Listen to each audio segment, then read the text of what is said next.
We're getting. Schweppes. There's Okay. cups of water. Ah, So who is everybody?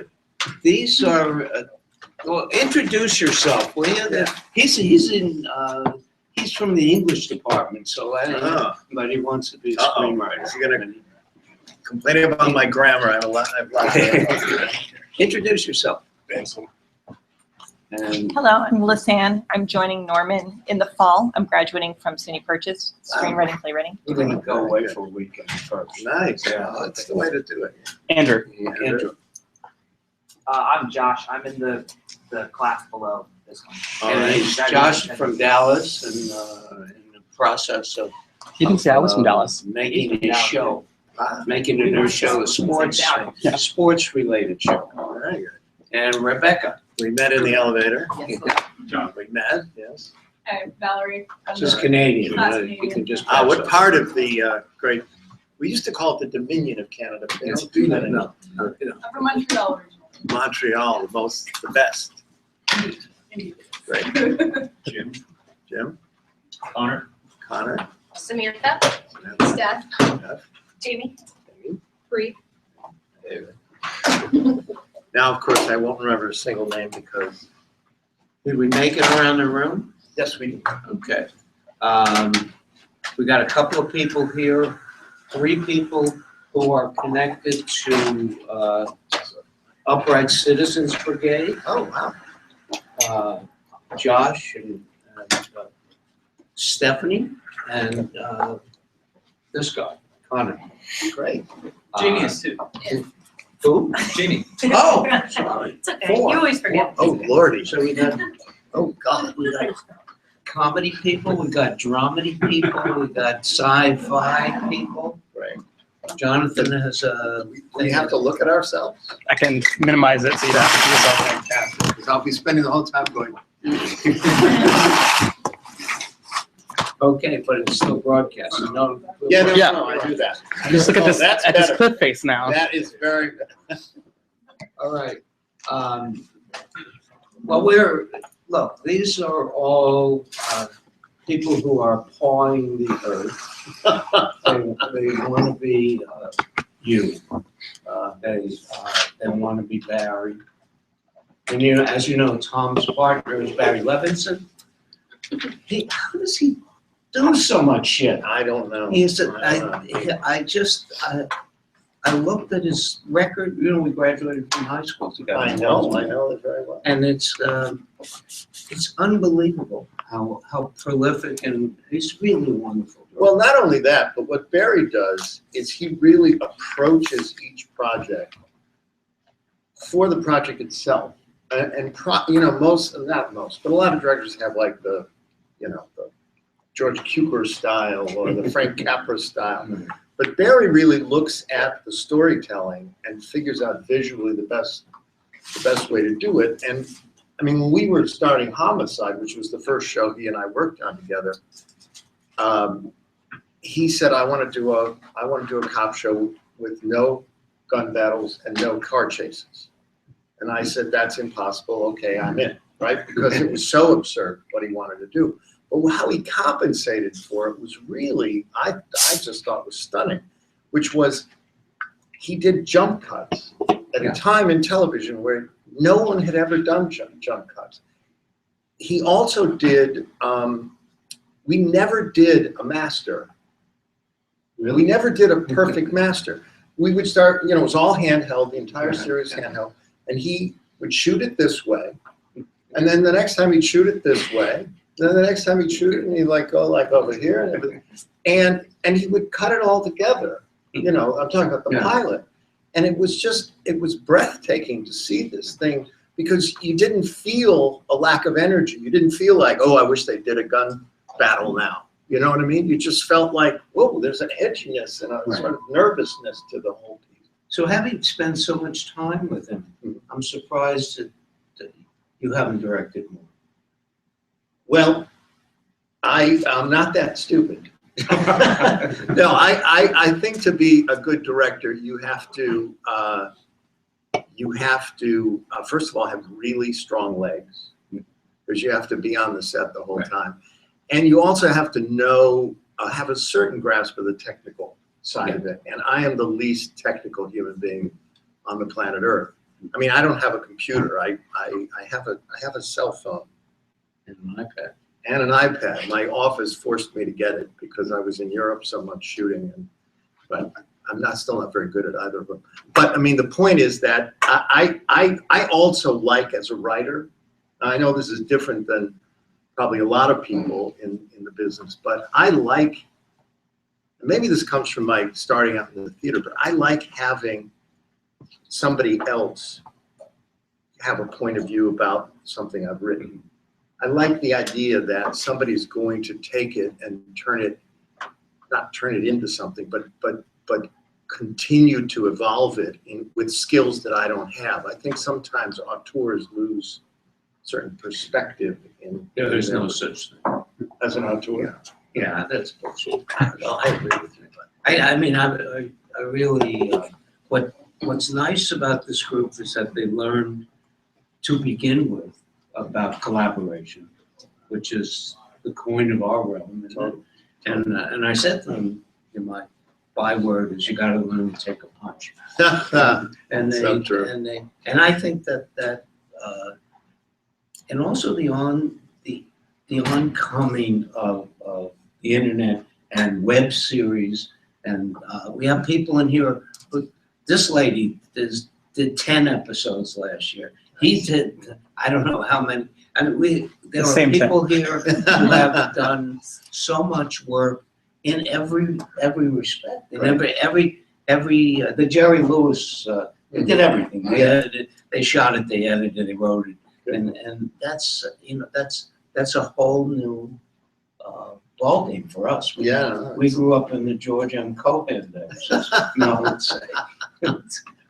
Well, I mean, for me, see, my mentor, my rabbi, was Bruce Paltrow, and when I first got hired on St. Elsewhere in the very beginning of the Would series. you tell them your journey, so to speak? All right.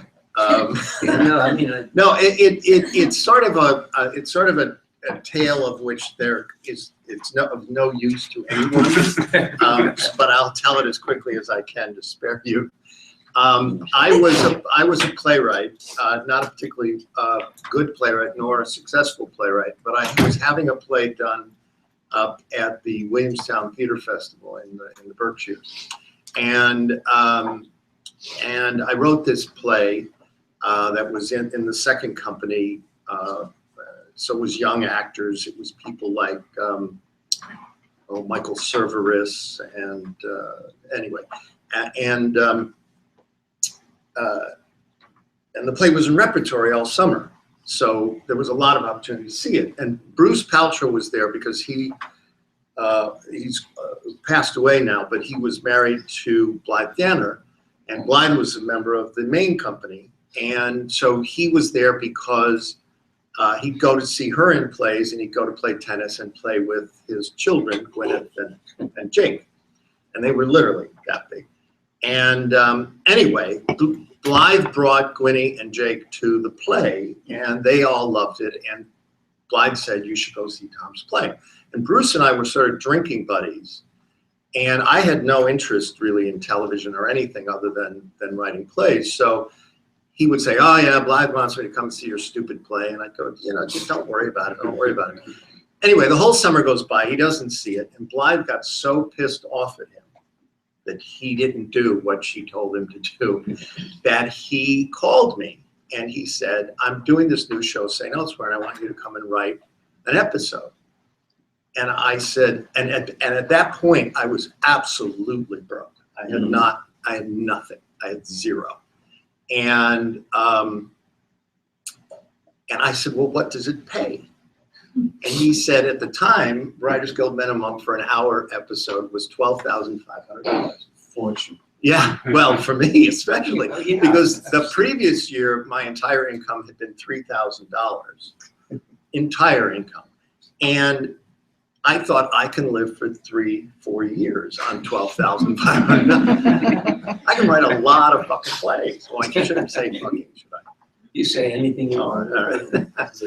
Anyway, to me, the reason why doesn't pertain to anybody else is because here I was a guy who lacked basic ambition, except that I wanted to write every day and drink and get laid if I was lucky.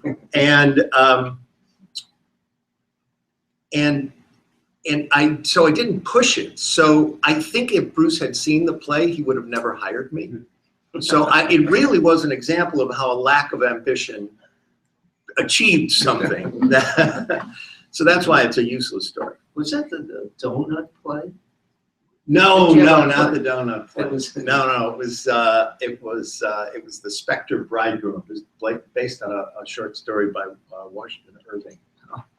Yeah, the donut play. Please don't even No, know it was that. an interesting title. What was it? Oh, don't stop. It's like the first play I ever wrote. It's just a horror. Why I didn't stop then, I don't know. Nobody. So anyway. Did you go back to the theater ever? Well, it's interesting. My problem with the theater was always, I love actors and I love rehearsing. I love discovering stuff.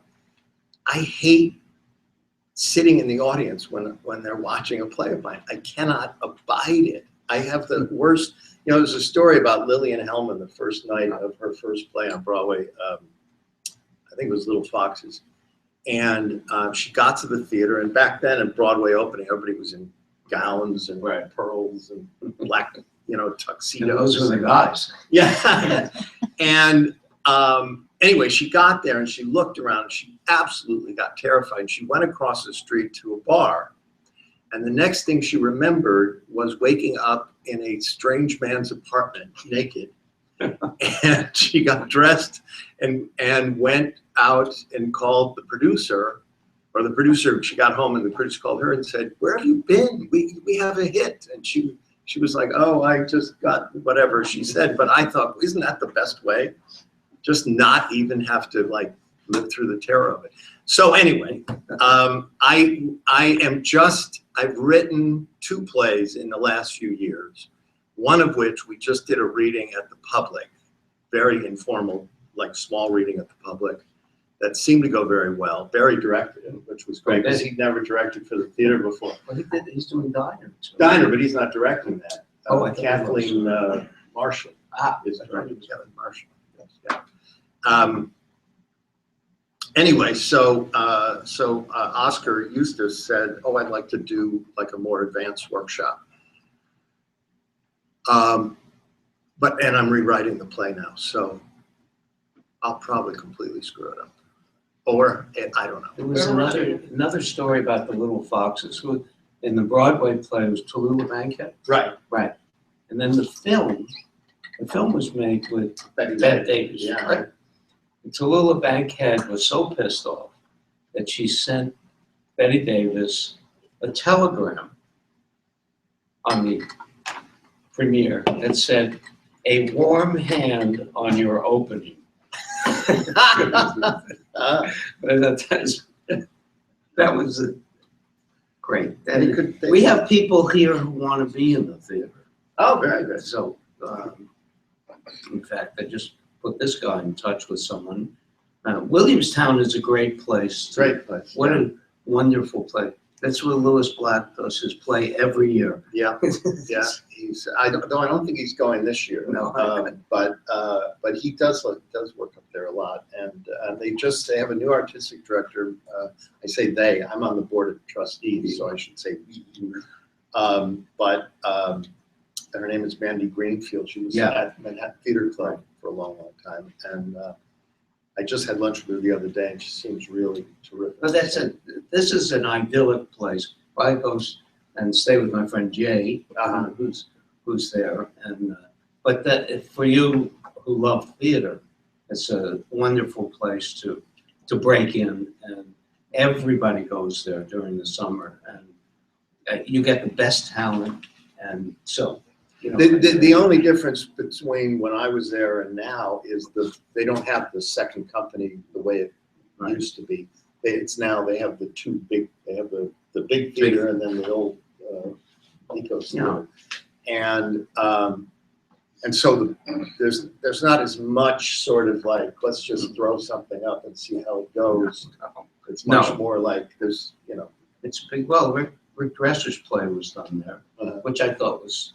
I'm not saying new plays aren't done there, I'm just saying they have a lot That more was a big pressure. production. Yeah, there's a lot more pressure on them. When I did the Spectre Bridegrooms, there was literally, I mean, it was like going to camp, it was like summer camp, so. Go ahead. Do you find that having theater in your blood has aided your perspective in the creative process? Absolutely, absolutely. When in my darkest days in television, because what happens in television, you're reading scripts and they're just, some of them are just really awful, and you're really starting to lose perspective of what good writing is. I have on my desk, I have a copy of the collected plays by Chekhov and the collected plays of Shakespeare. And I'll just go and open and go like this, and I'll read a scene and I'll go, okay, that's good writing. This is not good writing. I got my perspective again, I also think that in terms of the idea of collaboration, I think the theater is much more, it's prone to more collaboration than some television shows and movies. But I also think there's a at least the kind of work that I like to do. There's a striving for an honesty that I think is important, whether it's comedy or drama. I'd like to know about the genesis of, what was the chicken and the egg with Homicide? Is that where you and Barry met? Yeah. Mm-hmm. Yeah. Well, what happened was Homicide was a nonfiction book written by David Simon, who you may have heard of, and it was called Homicide: A Year on the Killing Streets. And what David had done, this is when he was a newspaper reporter, he followed the homicide unit in Baltimore for a year. And it is, I think, and I've read a lot of nonfiction crime books, I think it's the best crime book ever written. His people sent it to, because at that point David had never done television, sent it to Barry to do as a film, because Barry was known as a filmmaker. He hadn't worked in television since the Carol Burnett show. Right. So, Yeah. So they sent it to Barry's head of development. She read it. She gave it to Barry, and Barry read it and said, "This won't work as a movie. There's too much here, and to take this book and try to squeeze it down to a couple of hours would really not give you the sense of it." So he said, "Let's do it as a series." And they didn't set off to. They hired Paul Antanasio, who later went on to develop House. I gave Paul his first writing job in television On Dr. Doctor. Dr. That's right. David Frankel was his roommate. Right. And I haven't dinner with David tonight. Oh, But that's right. Paul did 2 episodes for us, and he did not know how good he was. Yeah. He just. Well, now he knows, and now he'll tell you. But what happened was Paul was writing a screenplay for Barry's company, Right. and they said, "Oh, why don't you write this pilot?" And the only experience I think he had was Dr. Doctor, so he'd never done an hour drama. So Barry did a lot of work on it. I did a lot of work on it, but Paul did a lot of work on it. But anyway, they were looking for a showrunner. This thing called a showrunner, which has become now, what it used to be the thing you didn't say out loud, like Yahweh or something, and now everybody's like, "Oh, are you a showrunner?" And you're like, when you're with your 90-year-old aunt, and she goes, "Tell me about being a showrunner," and you're like, "Okay." Anyway, so Barry started interviewing people, and I had a little sidebar to this. I had left LA. I was done with LA. I couldn't live there anymore. I want you to speak to that too, All right. because I feel very strongly about that. Yeah, well, I do too, but, so I was back in New York, and I wasn't actually even that interested in doing any more TV. I was just sort of like trying to figure out what I should be doing, and I had this like image that I was going to go to the Greek islands and write like epic poetry, oh Ulysses kind of stuff. And I just sort of had all this stuff, and I get a call from my agent saying Barry Levinson wants to meet you. And I said, oh, okay, where is he? And he's like, in LA. And I'm like, well, I'm not going back to LA to have a meeting. And he's like, just get on the plane. So I got on the plane and sat with Barry and on a Friday. And what we both realized that neither of us knew each other's work.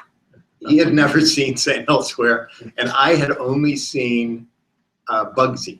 I hadn't seen Diner. I hadn't seen Tin Man. I hadn't seen any of the Baltimore movies. So he says, can you stay over the weekend? Let's meet again on Monday. I said, sure. And when I got to the hotel, there were like Diner, Tin Man, and Avalon, right? And I, in the meantime, had told my office to send him the DVDs of St. Elsewhere. So we both had our homework for the weekend. And when we met I think it was on Sunday, I watched Avalon, which I don't know if any of you have seen Barry's movie, Avalon. It is a beautiful film about family. And I literally, I'm not a crier. I can't tell you, I never cry. I'm watching this movie and I'm weeping. And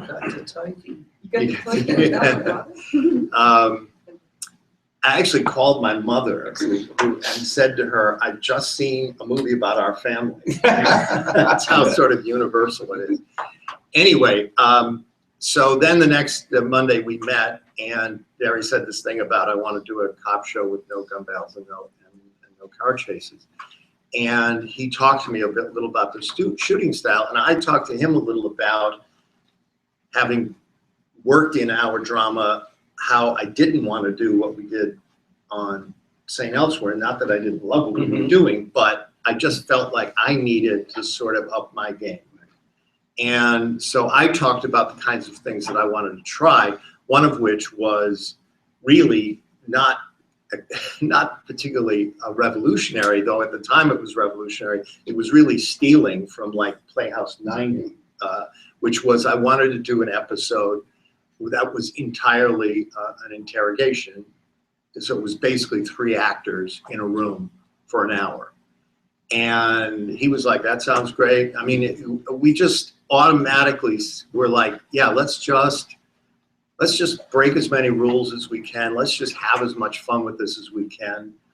And anyway, There was a scene with Wendell, I forget who else, in a room with variations on the word fuck.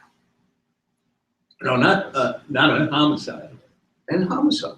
Well, you mean they were just looking around. It was a crime scene, and they just kept. No, I think that's the one. That's the wire. That's the okay. Okay. So fuck you. Good reading. I had the Lou Jacoby story. Lou Jacoby was in Avalon. And kept saying, "You cut the tikey." A friend of mine, Artie Butler, musician, gets a call from Lou. He's in LA. Lou's in New York, and it's like 5:30 in the morning in LA. And he said, "Lou, is everything all right?" He said, "Yeah. Why?" He said, "It's 5:30." He said, "No, it's 8:30." He says, "No, Lou, it's 8:30 in New York. It's 5:30 in Los Angeles." And there's a pause, and he says, "When did they change that?" Oh my God. It was so perfect. But what you guys did, I mean, Barry is amazing. The chances, I'm going to segue into another question of today. The chances that you took, and with the tone and the look of that show, what's left? How can Well, that's up to them. That's how can they break out like that? They're, obviously Breaking Bad.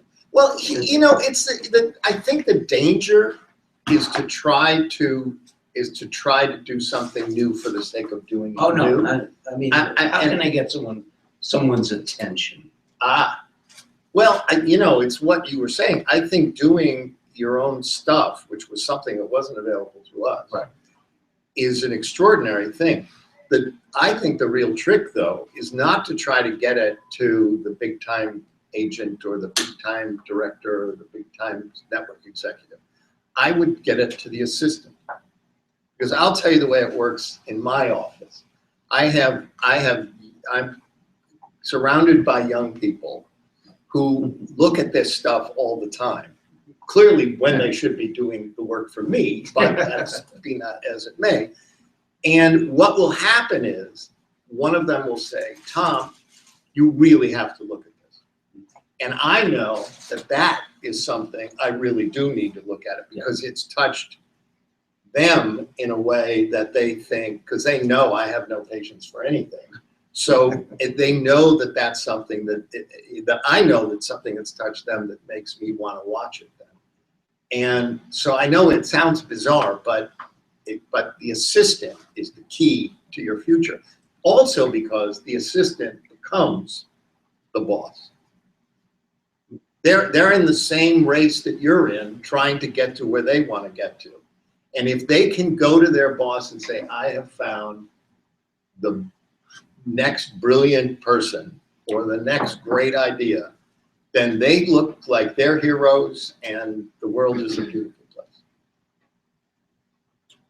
So We had some questions that You're blessed. came in. I have them. There's one related to homicide that might be good. It's from Christine. Homicide, The Wire, and Trem tackle real life stories about struggle and issues that are challenging to watch for even the most open-minded viewer. Do you think there is still a place or audience for this type of drama? And what's the formula for balancing entertainment with sensitivity that those stories represent someone's honest experience? Well, first of all, the thing that we're all competing against, certainly in our drama, is the reality show. And I don't mean it in terms of, with the real estate, we need to, that reality shows are taking up too much space. That's less important to me. What they do is, whereas you could write a show like Homicide and people could behave the way people really behave, because these reality shows, the reality is so much more heightened that if you put just a normal drama series on now, people would go, well, they're not eating worms. How am I supposed to watch this? What's so great about this? And I just think that that's put a pressure on all of us to sort of, it's raised the bar, and the danger is that it becomes like we have to go beyond real. So then does it become not anything worth watching? But then you see the shows like, all the variations, Breaking Bad and Mad Men, which have come out of that sort of, idea of how do we move the ball further without so getting out of the realm of truth. So I think that there's an evolution going on. But the other thing about television, it's very cyclical. For every sort of like, that's where we are, then somehow it always goes back to where we were, and it starts all over again. Sort of like the human race in general. So, did that answer the question? I can't remember what I think that, the question was if you still think that there's an audience for that type of drama. And I guess the second part you sort of answered about how, what's the formula for balancing entertainment with sensitivity because the stories are real? Mm-hmm. What's the formula for that? How do you stay sensitive but also still be entertaining when you're taking real life stories? Well, you know, for us, and each, obviously you could ask everybody who does what we do and get a different answer. What's important to Barry and I is that because in life, the most serious thing that happens is usually has some funny element to it. And in the same way, comedy works because underneath it is the most serious thing that's going on. So it's really important for Barry and I that the shows that we do have humor to them, not jokes, not funny situations, wacky, oh my God, you know, can they get out of the closet? Oh my God. It's really about people talking and writing in the way that people talk. The example I would give from Homicide is the conversations between the cops driving to or from the crime scene. We would give them, sometimes they were philosophical conversations, sometimes they were political conversations, sometimes they were just absolutely, you know, when Richard Belzer is talking, it's just funny. And so, so I think that's the way to do it. You have to regulate the sort of horror of the life you're trying to portray with this sense of like the absurdity of it all. To speak to that, there was when Barry did Good Morning Vietnam. It was at a time when you didn't know if you could do that. I was doing a show called 6 O'Clock Follows, and the guy who wrote the original script, I know Barry rewrote that script with Robin. I don't know anything about that. I know. No, but the guy who wrote that script had written a script for our show. And we did 10 episodes. We premiered the show, and that was when the helicopters went down. Carter sent them. It was just like watching your own. Yeah. But the guy who wrote the script, that was the basis for that, was a script that we reject, not that script, but we rejected his script for our show. Oh, wow. And then he sold it, but it was based on a real character. Yeah. And it came at the right time, and Barry and Robin pushed it over the top. It was a very sensitive time, and they didn't know. Television networks took our show, but they didn't know what the hell to do. Yeah, it scared the hell out of them. That's the biggest thing. The biggest danger for anyone who's trying to do anything different is there is a word in Hollywood which is another. They would rather you make another of a show that works than make something brand new. And there's so much fear. There's so much fear there that. Will you speak to that, LA, New York? Well, I mean, first of all, I have to say, my whole life changed as a result of my going to LA. So I only badmouth it when I'm in New York. When I'm actually in LA, I don't say anything at all. I don't say anything nice about LA. But I went there fairly naive about everything related to the business. And again, if it wasn't for Bruce Paltrow, if I had ended up on Dukes of Hazzards or something, my whole life would have also been completely different. But Bruce was very aware of the pitfalls that Hollywood gives you. Now, again, think of it. I'm a guy who had no money and had earned $3,000 the previous year. I'm now in Los Angeles, and within a year, I have made more money than my father made in his entire lifetime. Okay? I was getting awards. I'm telling you, literally, I thought, oh my God, I am the greatest living writer in the history of literature.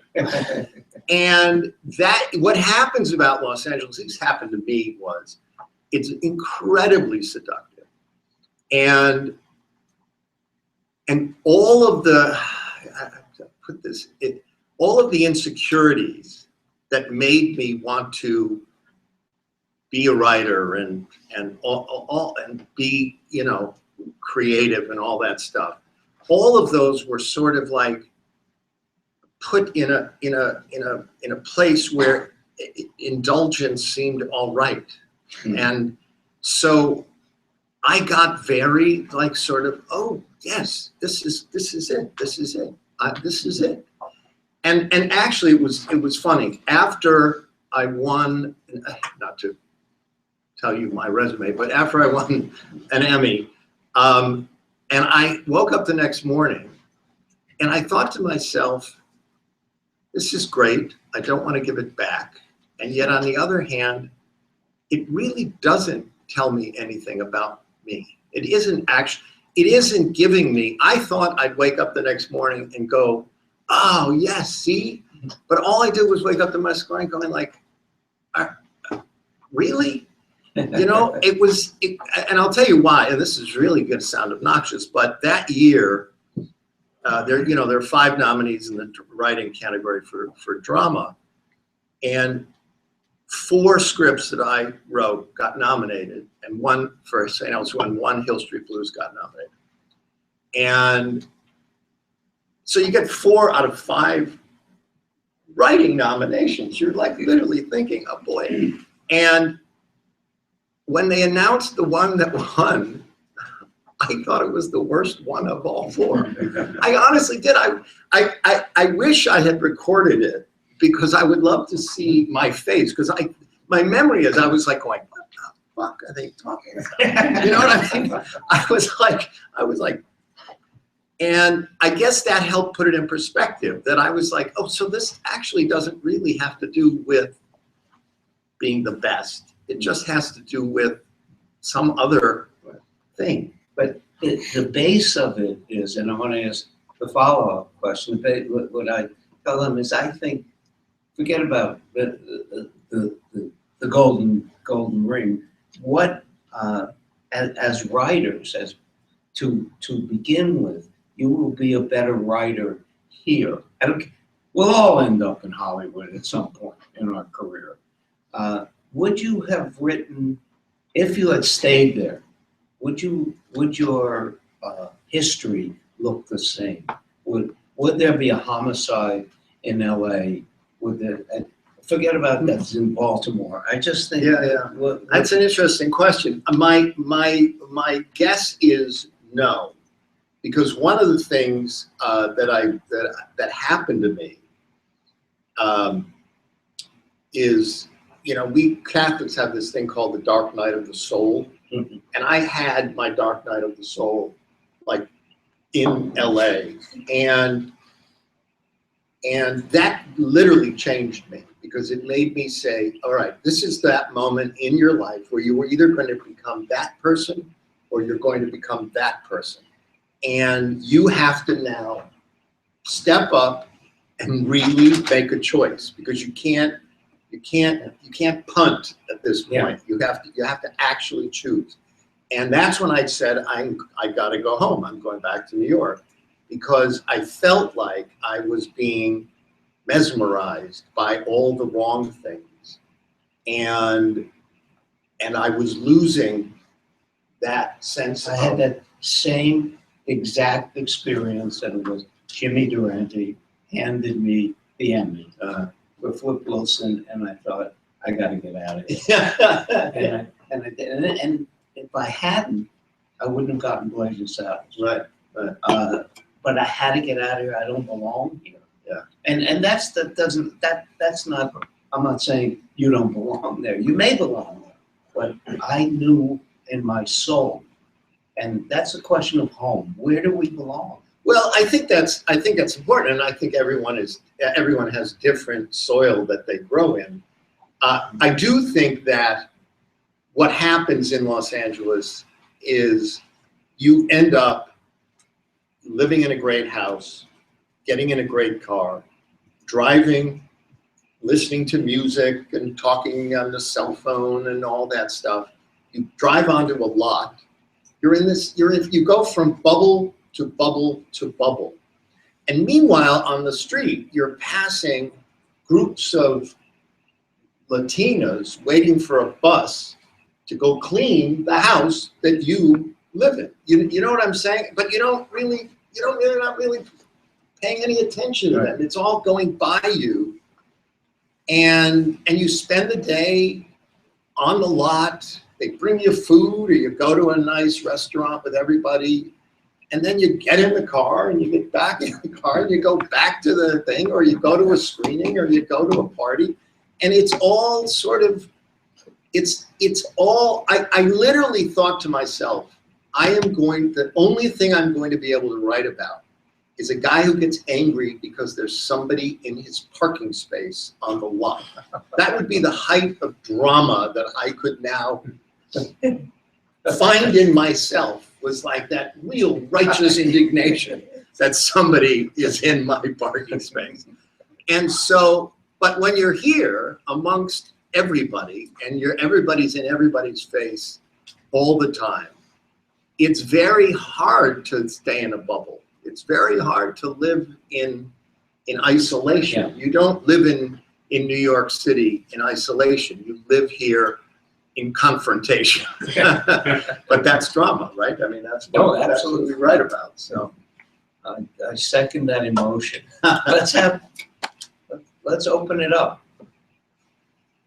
John? Well, how many years were you in LA until?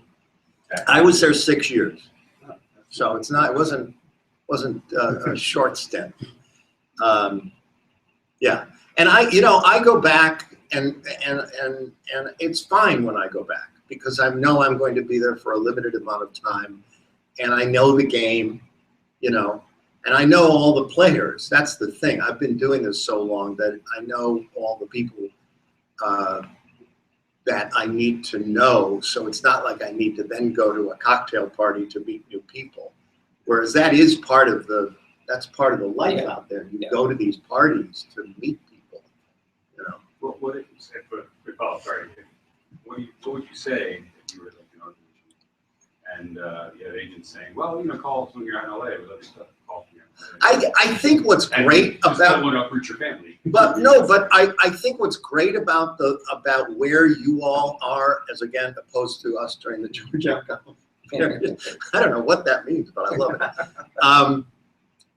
Is you can go to LA, establish a beachhead, and come home, or go anywhere. You could live in Wisconsin and do the work. I mean, at least in terms of not if you're going to be in a room, but if you're going to write screenplays or develop for television. So, it's possible to go there for limited amounts of time and get known. The other thing we're trying to do with the Writers Guild of America East, which we are proud members, we're trying to get the the state and city rebate adjusted to include writers. Up until this point, and this is something we've been fighting for about 5 years, so government moves the way government moves, but we're very close to getting this passed. And what it would do would be to include writers in the tax rebate, which would motivate the studios to allow rooms to be here, because they would actually get money for it. Yeah. And on the other hand, I'm developing with the Writers Guild and the mayor's office. They have a fund of money put aside that they will pay writers to write pilots at industry prices and produce them. Same thing. So it's really important. I mean, I've been to Albany so many times now, and what's very funny is you go and you talk to these assemblymen from Onondaga County or someplace, and you talk to them and they're going, listen, I come from a very Republican constituency, and they do not want their taxpayer money spent on Tom Cruise's $12 million salary. And so you're starting with that as the frame of mind to get them to the point where you're saying, this is not about $12 million. It's not even about me, because the way we built it in, it's for middle class, it's minorities, it's women, it's disabled people. The idea is to cultivate people who aren't making the kind of money that the above the line people make. So we're trying to get them to not think of this as above the line. But the ironic part is every single assemblyman or senator that I've spoken to in 5 years has had, after saying to me, my constituents will never go for this, then say to me, you know, my daughter's an actress. My son-in-law is a composer. Would you read my nephew's script? Every single one has some connection to our business. And so it's just a matter of really cultivating it, but it's really important to us to at least create a reason for the studios to allow more rooms to be here in New York. Well, look at this place. There are 8 series being done. Yeah. And How many rooms are here? it's, well, vinyl is down the hall, and, well, what are the other rooms here? Are they A right lot- here? Blind spot. Isn't there blind spot here? Blind spot, but I think the room is in LA. The room is also. Yeah. Part of the problem is the schmucks who own this place, because they've been in our way the whole time. Who, Steiner's? Yeah. He also owns my apartment room. So I gotta pay 2 rents to this guy. Oh my God. No, but I think that this thing that we're doing with Bo Wilman and I are trying, it's the city. And so they're much more apt Yeah. to do than the Yeah. schmucks from where you came from. Yeah. In Buffalo. No, well, actually, Buffalo's, I was born up in upstate Buffalo, New York, but they're much more liberal. We're talking about the middle part of the state that votes Republican every time. Thank God there's nobody living in the middle part of the state. So numbers don't really matter, but anyway. Yeah. So you've written for a lot of different networks, and I'm curious what that relationship's like, how like your experience on like Oz might be different from Copper or outside.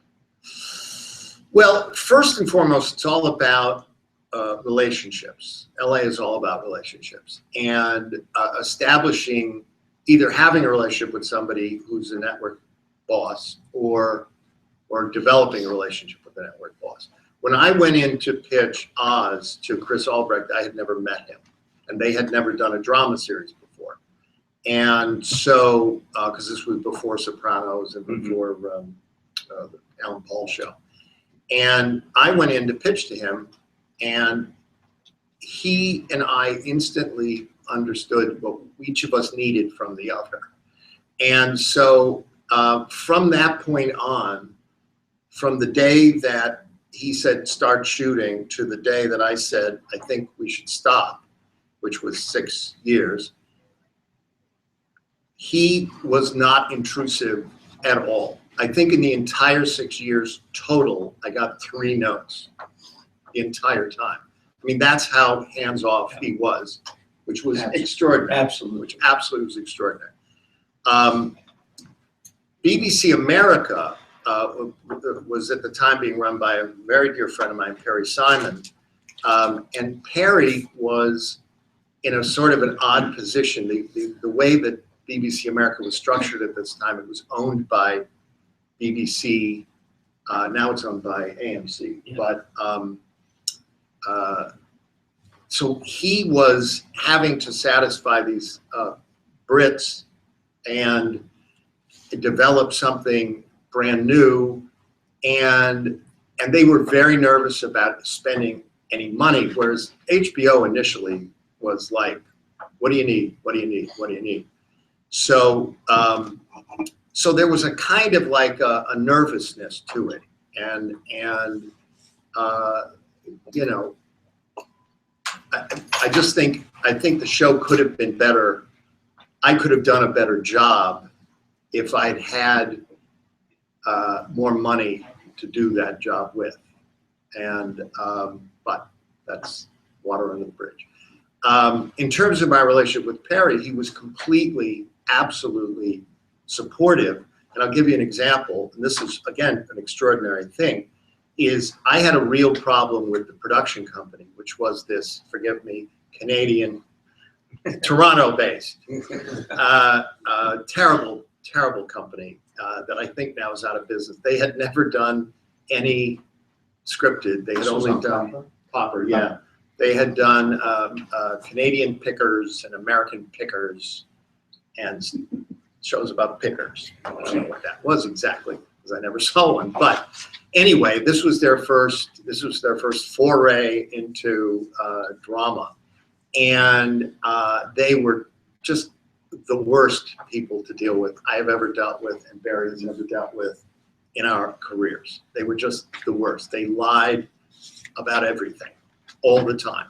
They actually sold the show to, I'm trying to remember the company that carried it in Canada. They sold them a completely different show than the one we had sold to BBC.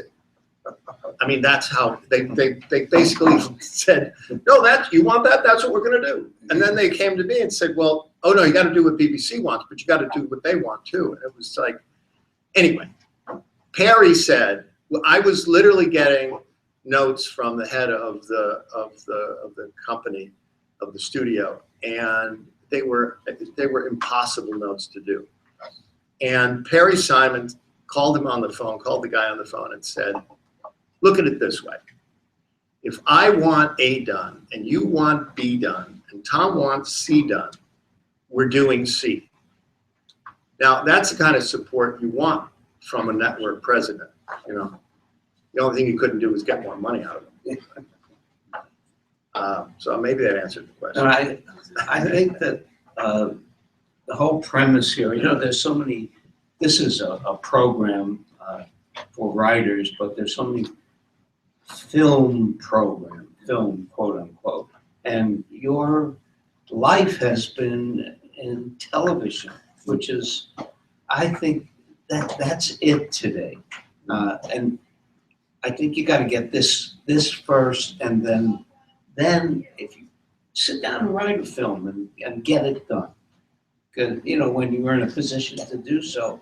But I think that this is the golden age. You know, it's I funny. really Every screenwriter who lives in New York or around New York, Connecticut, or wherever, wants to get into television right now because it's so hard for them to get the features done that they want to make, and it's so easy for them to write the ones they don't want to write. And they're looking at television and they're looking at shows, you know, like House of Cards. Yeah. And they're going like, well, wait a minute, that's writing, that's character, that's what we want to be doing. And that's happening to feature directors as well. Absolutely. You know, Fincher and Scorsese and Baz Luhrmann are all looking at television in a whole new way because they're going, this is where some of the best work is being done. I spoke to Barry right after I saw You Don't Know Jack, which was about Jack Kevorkian, and he was in, I think, in Annapolis, and I said, that was so great. He said, you know what? That was the best experience of my career, doing a film for HBO. Mm-hmm. And the same thing, no hands off. Yeah. You're the guy. Yeah. We were placing the bet on you. Yeah. And But see, what's just to go a little bit with that, you should, if you haven't seen this movie, you should see it. I'm sure it's on the thing where you push the thing. Anyway, Barry sent me the script. HBO had sent him the script, and it was very dry. It was a real sort of docudrama, not badly written, just sort of what you've seen a million times. And I read it, and I was like, really? You want us to do this? I don't know. And he said, well, I don't know. I think it's kind of funny. And I went, funny? And he went, yeah. I mean, the character is really funny. And I knew right then that not how he was going to do it, but that he was going to bring a level to this. And then he got Pacino to play Kevorkian, and it was the two of them. It was just outstanding to watch them turn this thing, which could have been sort of the most dry piece of film, into this really entertaining. Going back to that question about entertaining and sensitive at the same time, it's a wonderful film. We also did a film that I hate, so it's not like I like everything we do. The other one. The Mammoth one. Yeah. Yeah, well, go ahead. What's been intriguing you on television, like now or like within the past 5 years? Like what have you been keeping your eye on? Well, unfortunately, because I was shooting a lot in Europe, and there's so much good stuff now that there's such a hole in my I'm trying to catch up to the world. But a House of Cards, obviously, and I like The Americans most times, and I like there's the show on They're in Brooklyn, you know. Yeah. Yeah. And Homeland. There's a show on Amazon, a half-hour show. I don't know if you've seen it. Mozart. My wife and I had the DVD from the Emmys, and I was like, I am Mozart by the Jungle. What the hell is that? You know, and we just couldn't get enough of it. And Adam Brooks is working on that, which is great. I mean, he's a screenwriter who's, you know. That was knocking around. That book was written by a friend of mine. She sent it to me. I said, I don't think we can sell this as a film. And then Jason Schwartzman got a hold of it. And that cast is incredible. Tremendous, just tremendous. And also transparent. That I haven't seen. That's worth seeing, and I don't like watching shows that make me cross my legs. So that's the reason I haven't. I'll get into it eventually, but it just makes me uncomfortable. Go ahead. You mentioned actually that you've been working in Europe, and I remember when I was at the Paley Center in like 2012, I was actually compiling clips from some of your shows for you for a talk of your Loves and Copper. And one of the things was Borgia, which was a BBC production. I was going to ask. Well, actually, there were two Borgias. I was about to ask you about the second Borgia for Showtime. Mine was Canal Plus and Netflix. I'm sorry, what? Yours is better. Oh, well, I haven't seen the other one, so consciously. I'm shocked, but yours. Well, what happened was a very bizarre story. Canal Plus contacted me through Chris Albrecht, actually, and said, we want to do a TV series about the Borgia family, and we hear that you like the popes, because I've always been fascinated by the popes. And I said, the Borgia, sure, they're the best, you know. And to really do the true story as opposed to the sort of, you know, Lucrezia was poisoned 3 husbands, which was completely not true, and all that stuff. Anyway, so we're developing, and they're taking it. They want to take it to Showtime, and so Bob Greenblatt, who was running Showtime, said, "Oh, well, we've got the Neil Jordan one, and why don't we put the two together? And you guys, because he doesn't know, he's never done a show. He could use your experience. You could, you know, blah, blah." So I said, "Oh, okay." He said, "Would you have a meeting with Neil Jordan?" And I said, "Sure." And he said, "Fine." He's in Dublin. So I literally got on a plane and flew to Dublin and had dinner with Neil Jordan, and then the next morning flew back because I was in the middle of doing stuff, so I couldn't I'm going to be in Ireland, I'll hang out. So cigars. That would have gone.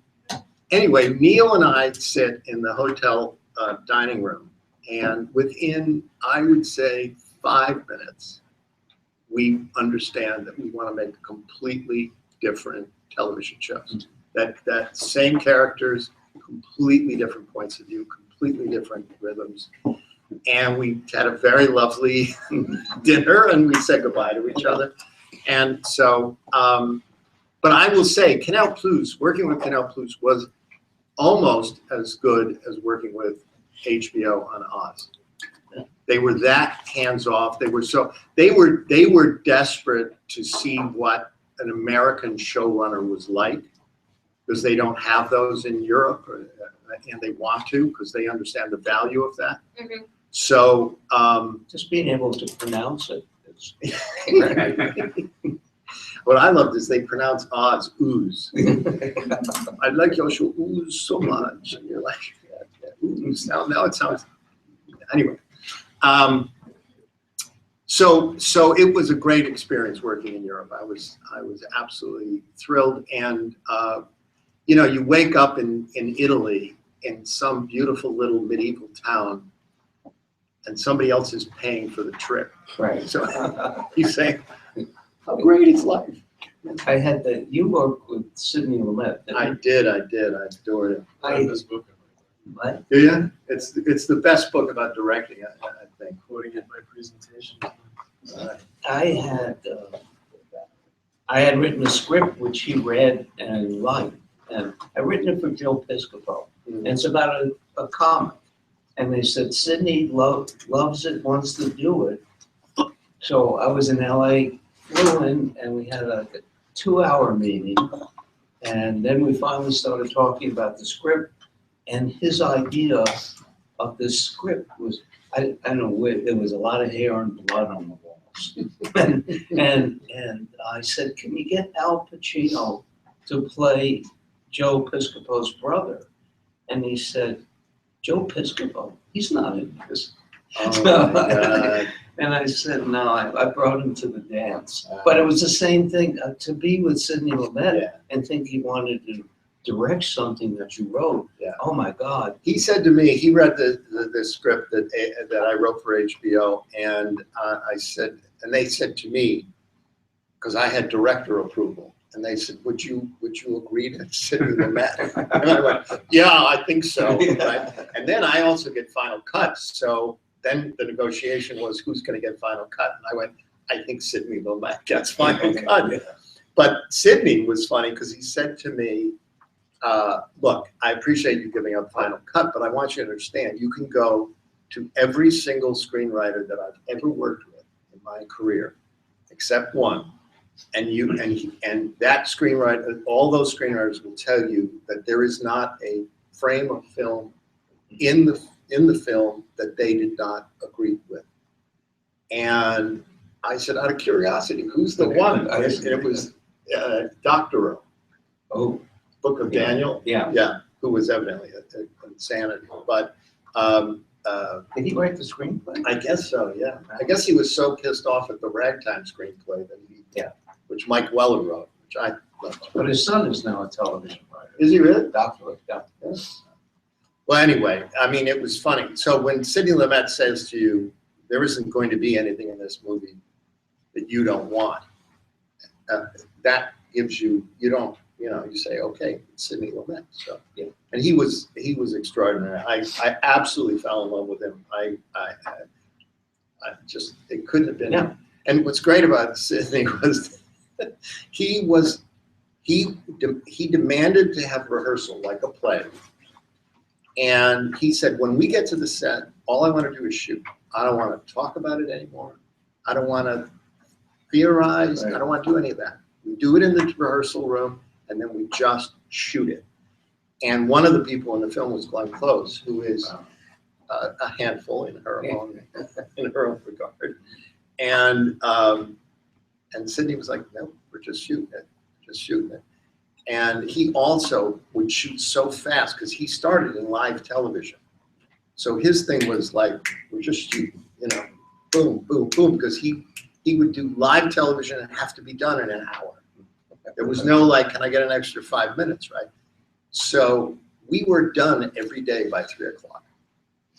And you'd go like, this is impossible. Yeah. We're shooting a feature for HBO and we're out of here. It was great. Yeah.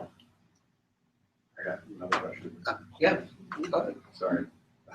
Well, actually, speaking of plays, I mean, does the playwright in you insist that actors be word perfect to your script?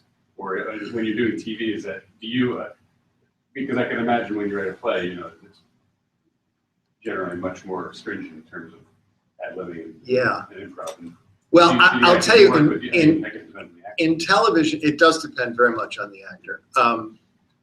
But I'll tell you, I spend a lot of time on the set, and not to be word police, but to hear it.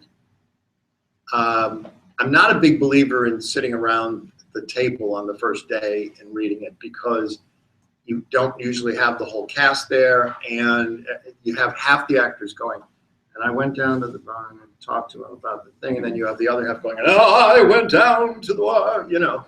So you don't really hear it. It isn't until they're on the stage where you really start to hear it. So I love being on the stage, and as I said, I love actors. So I listen, and if I hear an actor stumbling over something a couple of times, I go, it's not his fault or her fault, it's my fault. So then I adjust the line.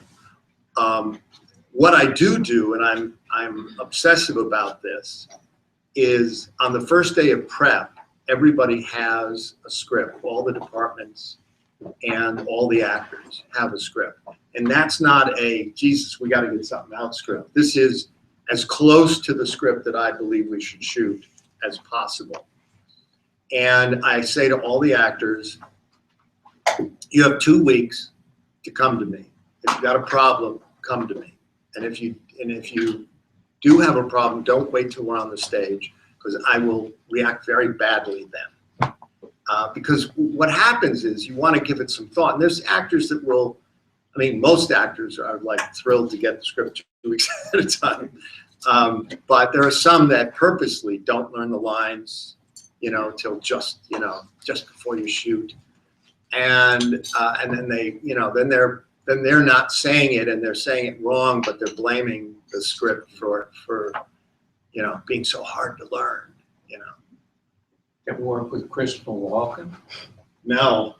That should be, no, I think he takes all the punctuation out. Oh, does he? Oh, that's fine. He marches to his own drum. Yeah.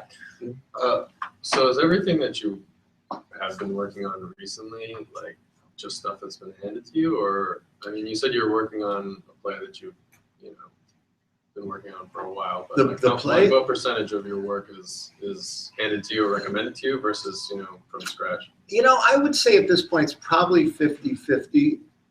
Like the Fall of Saigon thing that we were talking about last minute was a book, but that's something I pitched to the network as opposed to. That was from that's not from the book. It is from a book. It is. Yeah, the book is called Last Men Out. It's about the last Marines on the roof in Saigon.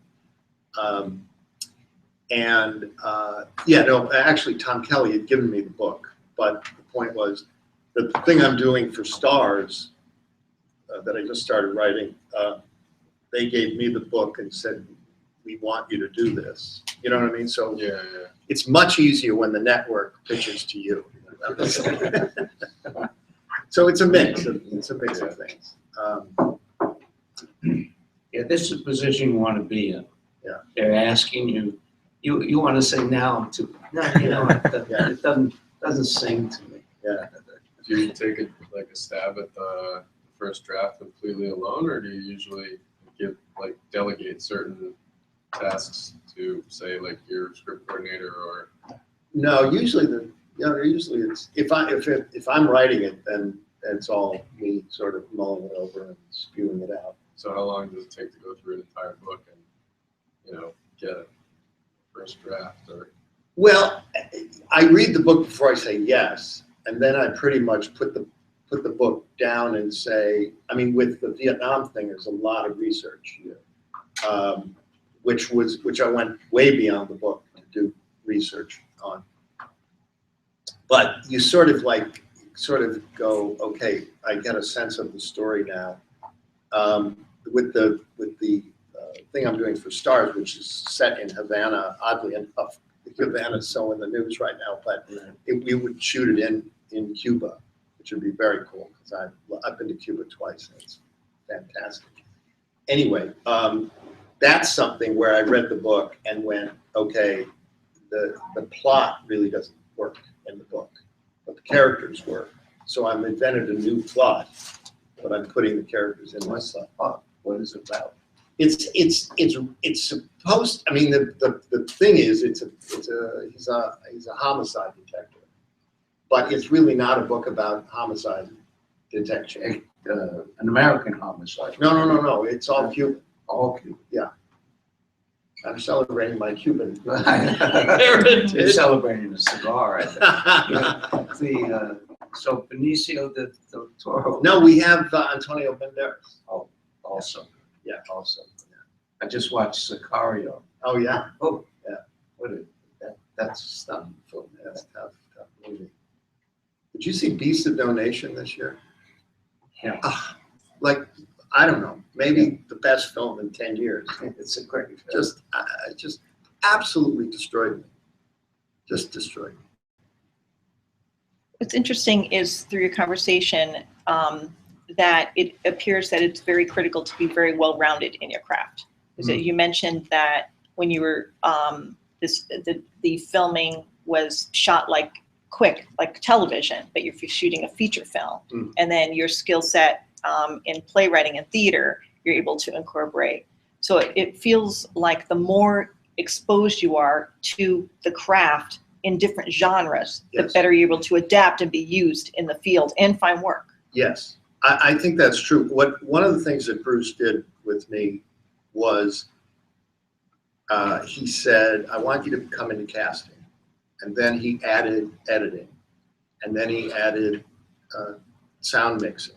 So he was basically teaching me how to be a showrunner, but in steps, so that I was getting, when I was ready for another piece of information, he put me in an environment where I had to learn it, you know?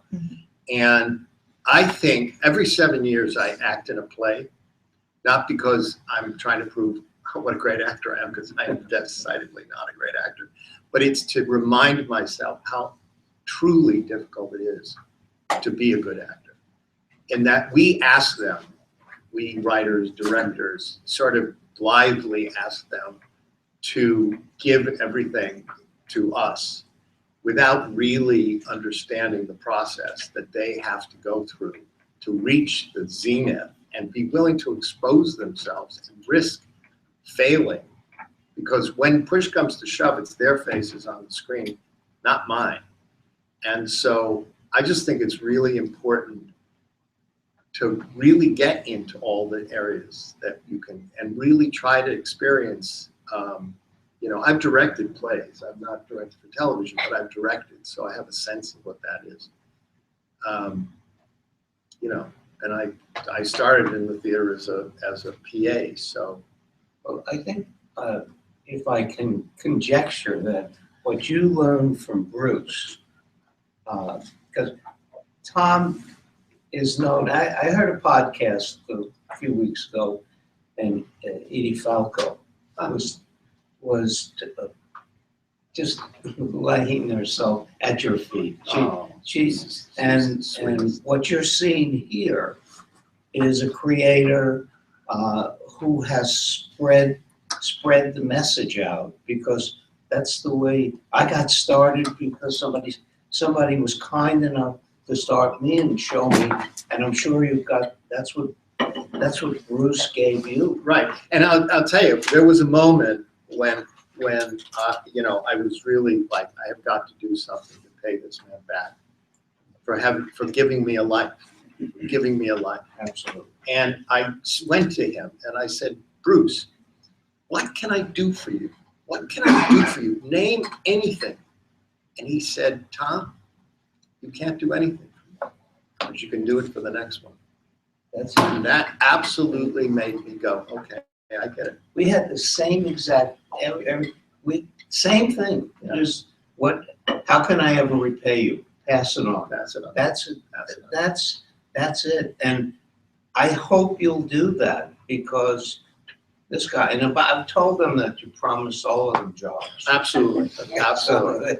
There you go. Just, you know, we're gonna put all your names in a hat and then pick them out one by one, and that's the order in which I'm gonna hire them. So you just gotta be patient.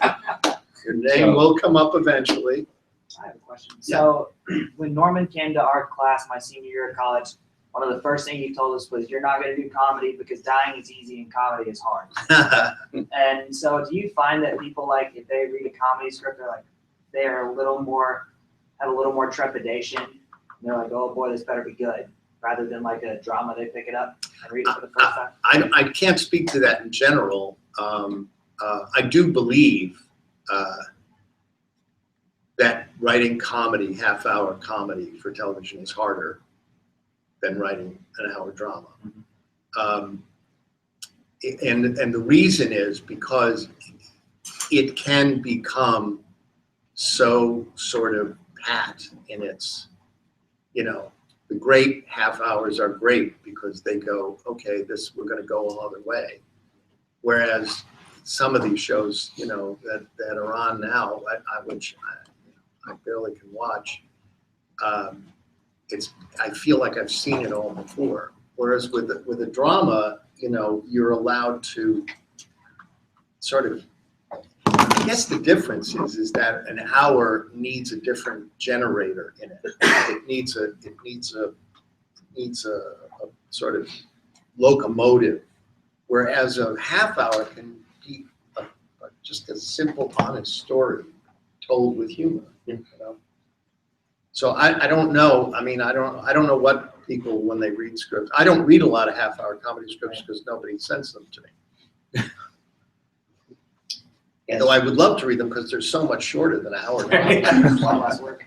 I was going to ask, what do you think the major differences and challenges are between starting a career today versus when you were starting out? Well, I mean, I really think, and this may, from your perspective, not be true, but I really do believe that you're in a better time than we were, because literally there were 3 networks. Fox didn't even exist. I mean, I say that sometimes, and I think to myself, you are too old to be in this business at this point.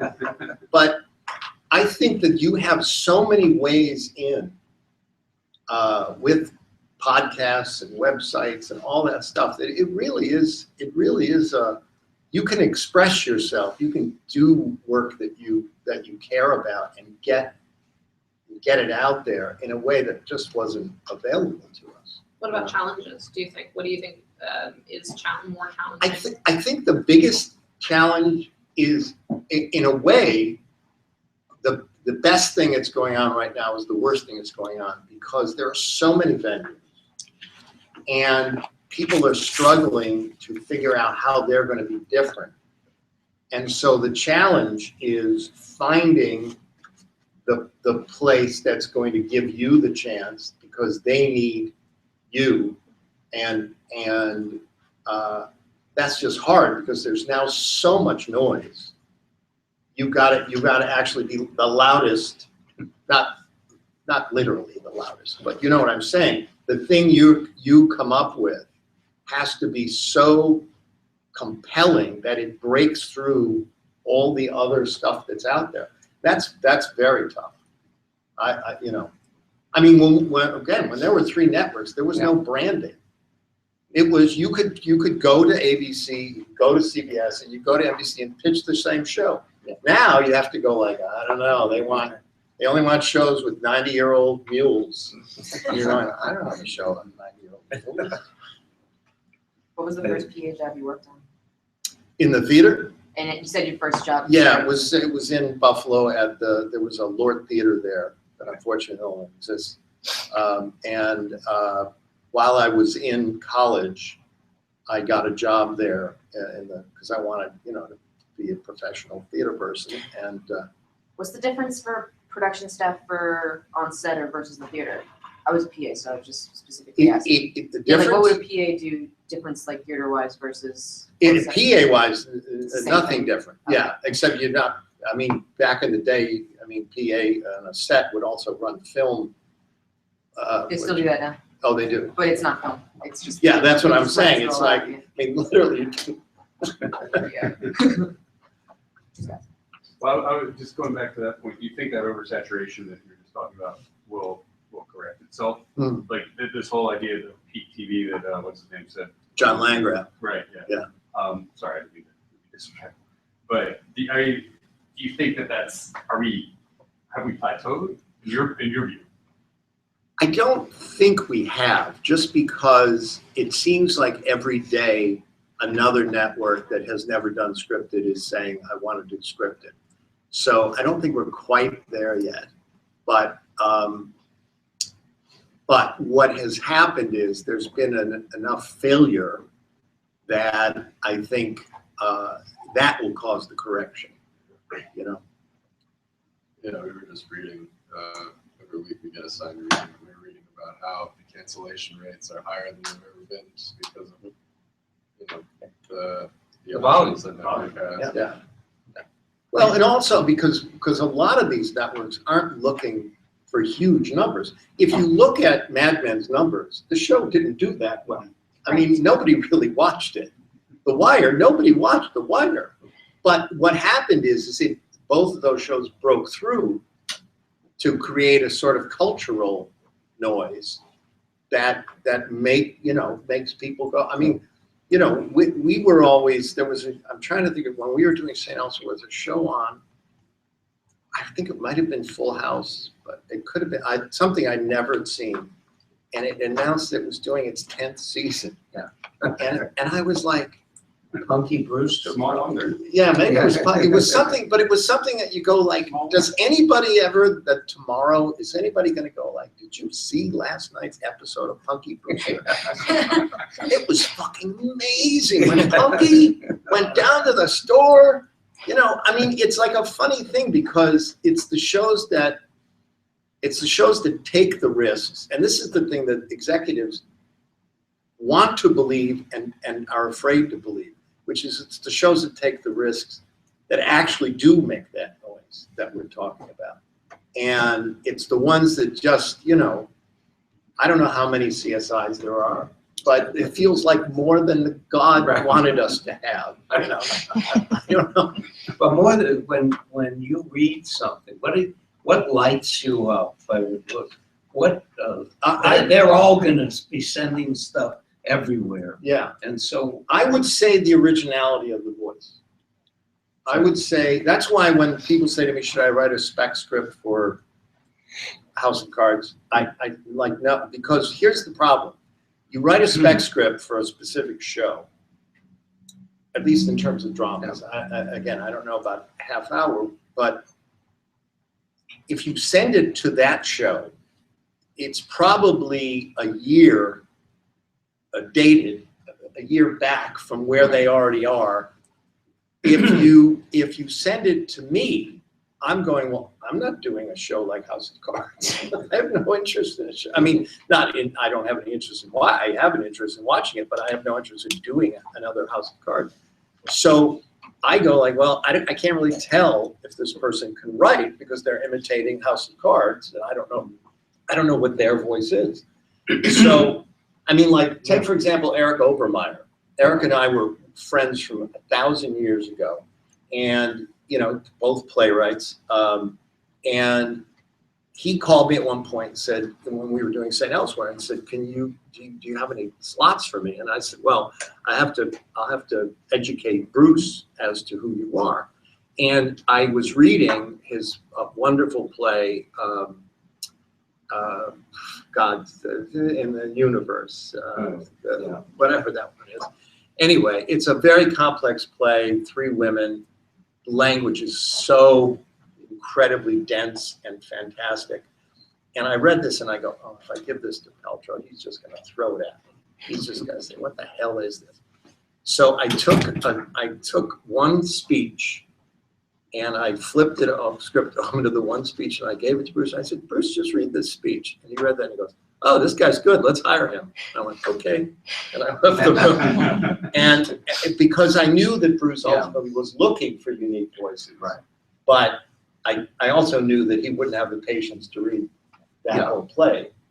So that's what I do. I look for voices that surprise me and confuse me. And because the thing is, see, there are also 2 kinds of drama creators, showrunners, whatever. There's and this isn't to badmouth anybody, there's the Aaron Sorkin, David Milch school, which is all the characters sound like David Milch or Aaron Sorkin. And fortunately, they're both brilliant, so it's really interesting what their characters are saying. But all the characters are the same. I'm more of a guy who believes that the world is an orchestra, and that there's a lot of different instruments in the orchestra, and I can only play the tuba. So what I want is to work with somebody who would play the violin and play the drums and play the, harmonica. And that's what I look for. I don't want people who are going to imitate me, because I can do me. I need somebody who's going to make me go, holy shit, I would have never thought of that. These are my characters, and I would have never thought of that. What's your ideal number of people in the room? Well, I don't actually do a room. Oh, okay. I don't do a traditional room. I'm also a believer in, and again, this is in terms of drama, that a committee cannot write a piece of drama. Only an individual can write a piece of drama, or maybe if you have a writing partner. I just feel very strongly that I talk directly. We meet. It's not that we never meet as a group, because we meet at the beginning and meet every once in a while. But I believe that I talk to the individual writer and send him or her on their way. And the thing I always say is, first draft, teach me how to write my show. Second draft, I'll teach you how to write the show. You know what I mean? Because you want to free people. You don't want to limit them. You don't want to say, fit in the box here. You want to say, I don't know where the box starts or ends. I think the world, the universe is so huge that, and that's the other thing. The craft of writing for television is sort of relatively easy to learn. Relatively easy compared to the art of television, which is more difficult. That's the only spot where a spec script will help you. You're going to have to write somebody else's voice if you get a job. Right. Well, and I'm saying on I don't certain wanna drama read it. shows. I don't want to read it. No, but I mean, on certain drama shows, that is true. You're going to have to do that. But on the kinds of shows that I do, I don't want somebody to write in my voice. Right. Because I want all the characters to sound different. You know what I mean? Mm-hmm. Sure. And I mean, today, Stephen, who was my assistant, who's now the script coordinator, he said, that line you wrote this morning, it's really wrong. It should be this. And I was like, fuck him, he's right.